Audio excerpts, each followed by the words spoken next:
Bienvenidos a una nueva clase sobre salud pública. El día de hoy hablaremos sobre el control de las enfermedades de la población. Hemos venido teniendo clases sobre epidemiología, sus características, la forma de medición, etcétera. El día de hoy hablaremos entonces de cómo controlar esas enfermedades en la población. Recordemos que la salud pública es la ciencia y arte de prevenir las enfermedades, prolongar la vida mediante el esfuerzo organizado de la población. Teniendo en cuenta entonces este punto importante de la respuesta organizada por parte de la población o de la sociedad, pues entonces tenemos algunas vertientes específicas que son importantes como una respuesta social de la población ante los problemas de salud. Número uno es asegurar la equidad en salud. ¿A qué nos referimos? Tener salud para todos, que todos tengamos acceso al mismo tipo de servicios. Número dos, sumar vida a los años. Hablamos de mejorar la calidad de vida, mejorar las condiciones en las cuales vivimos, sumar años a la vida, reducir la mortalidad. Entonces vamos a vivir más, vamos a tener más años en la vida, reduciendo la mortalidad de diversas enfermedades específicas. Y por último, sumar la salud a la vida, reducir la morbilidad, reducir los casos específicos de enfermedades que se están presentando en la población. Todo esto también es basado o inspirado en la Carta de Ottawa, en donde indicamos entonces una de las partes importantes que es la respuesta organizada de la sociedad ante estas necesidades que nosotros como población tenemos.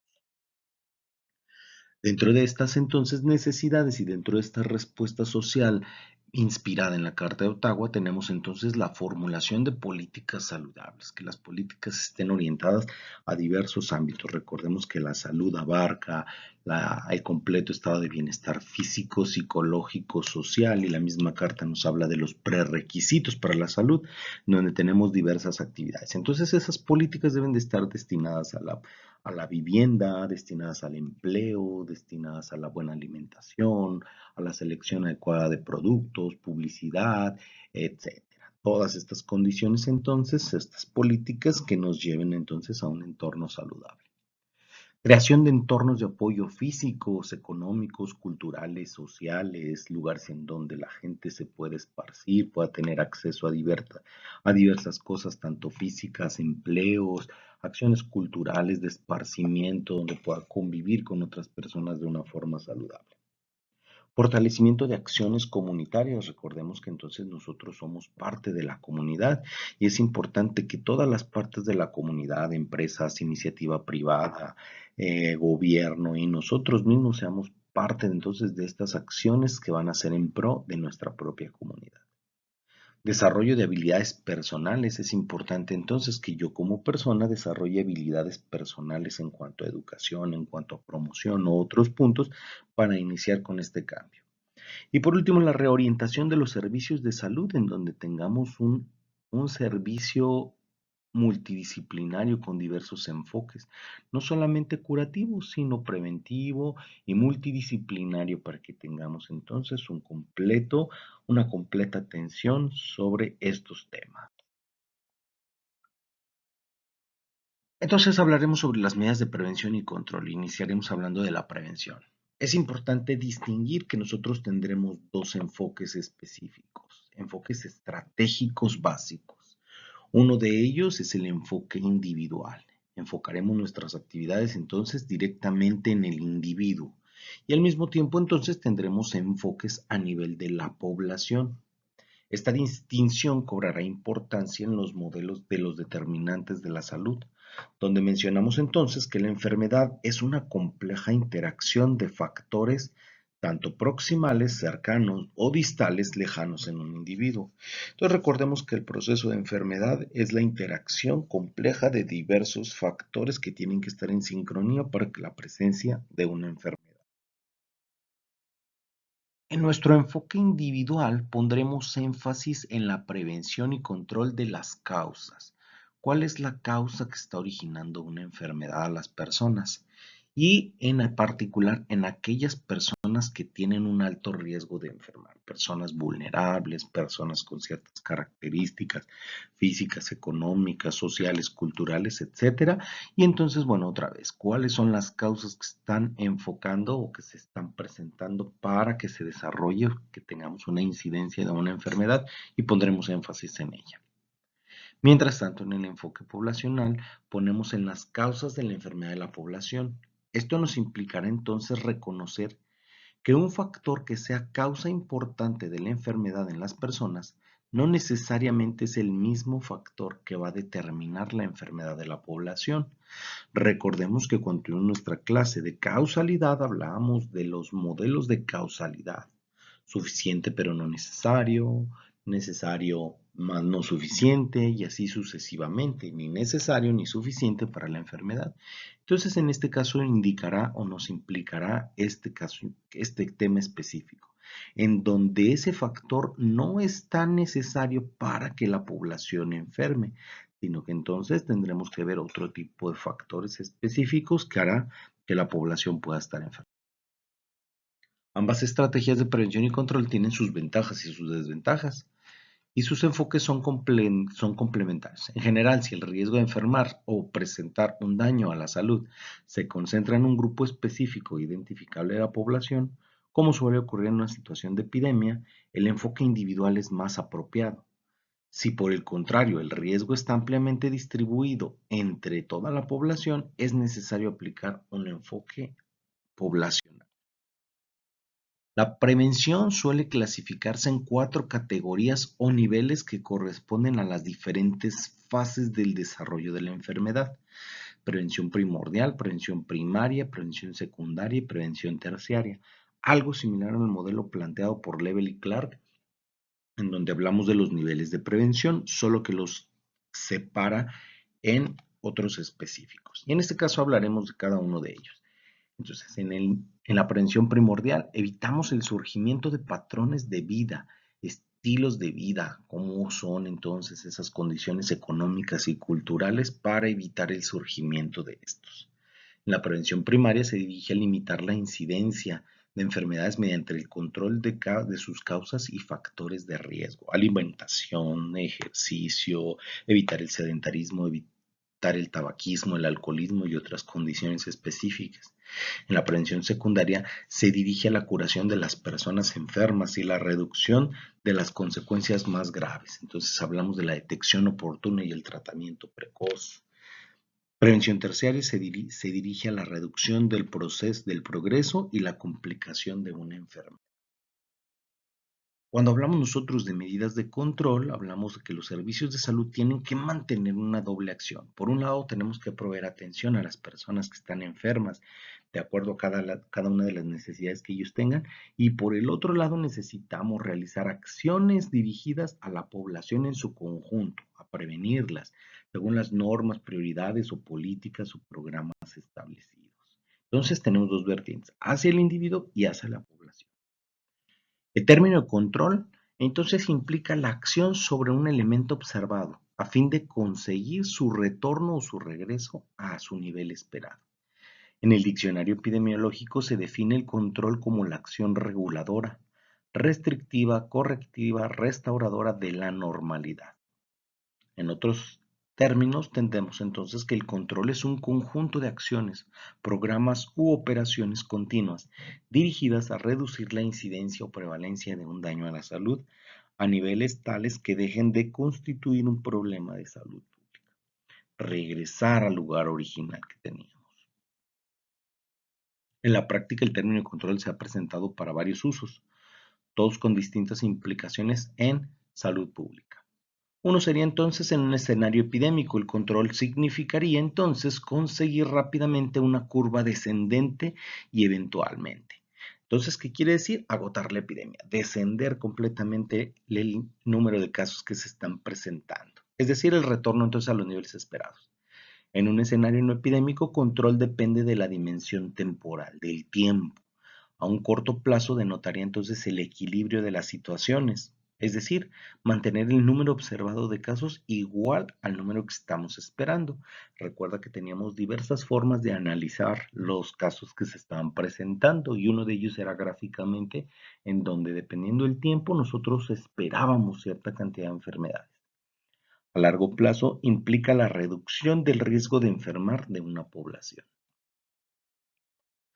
Control de enfermedad se refiere entonces a la aplicación de medidas en la población dirigidas a conseguir una situación de control de la enfermedad, es decir, reducir la incidencia de la enfermedad a niveles en que deje de constituir un problema de salud pública. Tenemos otro concepto, eliminación de la enfermedad.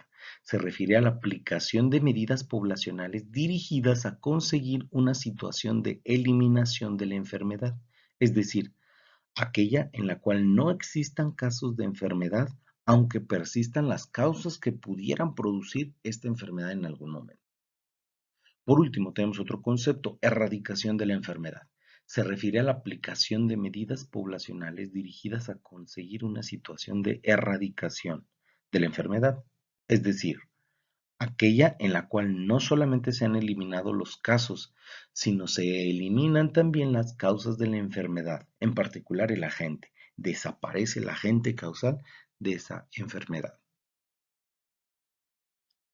Tendremos dos condicionantes, factores condicionante para que nosotros entonces tengamos un alcance de las medidas preventivas. Uno son los condicionantes de la eficacia. ¿Qué tan eficaces son?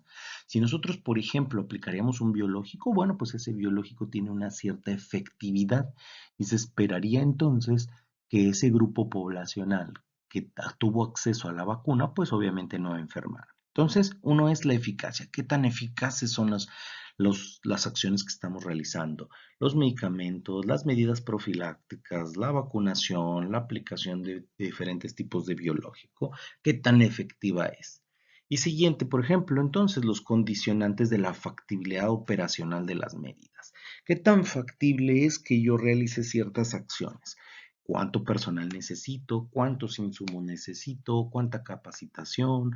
¿Cuánto equipo tecnológico? ¿Cuántos recursos económicos se requieren entonces para poder llevar a cabo esta operacionalización, llevar a cabo estas acciones? Estos son los factores que van a condicionar entonces esas medidas preventivas. Los tipos de medidas de prevención y control. Las medidas de control de una enfermedad o de un daño a la salud se organizan en torno a 4 niveles. Ya los habíamos mencionado, primordial, primario, secundario y terciario. Por lo tanto, las medidas de la población pueden estar dirigidas tanto al individuo o a la población.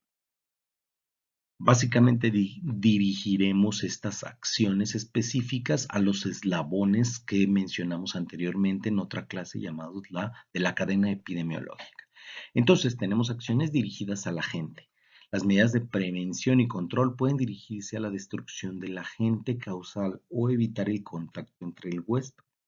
Destrucción del agente a través de la desinfección, empleo de químicos específicos, medidas tradicionales como la pasteurización de la leche o de algunos otros productos o líquidos que vamos a consumir, la cloración del agua, la esterilización del material, el lavado de manos específico, la preparación higiénica de los alimentos, etc. Evitar contacto con el agente, con el huésped. Aislar y limitar el movimiento de los casos de contagio. Hablamos entonces de un aislamiento, de una cuarentena o de un cordón sanitario. Que no salga la persona, que la tengamos vigilada o en aislamiento. Buscar identificar y tratar a los enfermos y portadores mediante la detección, diagnóstico, notificación, tratamiento y seguimiento de casos hasta su periodo de convalecencia o total recuperación. Entonces, identificar aquellos casos portadores que presentan o que portan como tal a la gente. Medidas dirigidas al reservorio. Recordemos que el reservorio entonces es el lugar en donde se encuentra la gente como un hábitat natural. Y este puede ser entonces de varias formas. Puede ser en los humanos, en los animales o a través del medio ambiente. Los reservorios humanos, pues entonces hablaríamos del aislamiento otra vez, cuarentena o tratamiento profiláctico, la inmunización para evitar entonces el estado de portador. En reservorios animales también tenemos la inmunización de animales, el control sanitario masivo de ganado para consumo humano, eliminación de garrapatas en diferentes tipos de mascotas. En reservorios ambientales hablaremos de la desinfección de áreas contaminadas con heces fecales, eliminación de criaderos de mosquitos, tratamiento de torres de enfriamiento y máquinas de aire acondicionado que puedan alojar diversos agentes específicos en algunas partes de estos equipos. Tenemos acciones dirigidas entonces a la puerta de salida. Recordemos que la gente suele ser el reservorio humano y animal por vías fisiológicas. El control por la vía respiratoria es mucho más difícil y por ello históricamente ha dado lugar a medidas de aislamiento. Las medidas de control entérico implican medidas de higiene personal básicas. Para la vía percutánea se puede evitar realizando punciones de agujas, picaduras de mosquitos, la vía genitourinaria con el empleo de preservativos. Las medidas dirigidas hacia la vía de transmisión. El ambiente como uno de los elementos básicos de la cadena de transmisión requiere de estrictas medidas de control, especialmente del tipo permanente, para evitar la aplicación de enfermedades transmisibles. Evitar que el agua, alimentos y el agua sean contaminadas con excretas humanas o animales. Interrumpir la transmisión a través de vectores o de huéspedes intermediarios. Las dirigidas hacia la puerta de entrada. Habitualmente la puerta de entrada es biológicamente similar a la puerta de salida y las medidas de control también. Las medidas de bloqueo de la puerta de entrada se dirigen al huésped susceptible, aquella persona que está potencialmente susceptible para recibir a un agente, a diferencia de la puerta de salida que están dirigidas al reservorio o aquella persona que está enferma. Por último, las dirigidas entonces al huésped susceptible. Estas pueden ser inespecíficas o específicas. Al hablar de inespecíficas, están encaminadas a influir sobre el estilo de vida a través de la promoción de la salud individual, la influencia de la sociedad, la familia, los amigos, las redes sociales de apoyo, la escuela, etc. Y las específicas, estas medidas están encaminadas a mejorar la habilidad del huésped para recibir el ataque de los agentes, como sería entonces la aplicación de vacunas o de un fármaco específico de uso profiláctico. Por último, tenemos algunas medidas universales o generales para el control de las enfermedades en general, independientemente de cuál sea su origen. Aislamiento o cuarentena, aplicación de sueros o fármacos específicos, bioseguridad universal, búsqueda y tratamiento de aquellos agentes portadores, cambio en los hábitos personales, cloración del agua, cocción adecuada de los alimentos, consejería individual o familiar, control biológico de los vectores, control de los alimentos, control sanitario de mataderos, cordón epidemiológico, cuarentena, descontaminación ambiental, desinfestación, eliminación de roedores, eliminación de vectores, eliminación sanitaria de heces humanas, eliminación sanitaria de basura, fumigación, higiene personal, mejoramiento de la vivienda y vacunación. Recordemos que sería entonces importante nuevamente los modelos que vimos anteriormente sobre la cadena epidemiológica para conocer los mecanismos de transmisión de una enfermedad, conocer las características del agente y entonces poder aplicar medidas de control específico de prevención para evitar el surgimiento de estas nuevas enfermedades. Muchas gracias por su atención. Con esto terminamos el día de hoy. Hasta luego.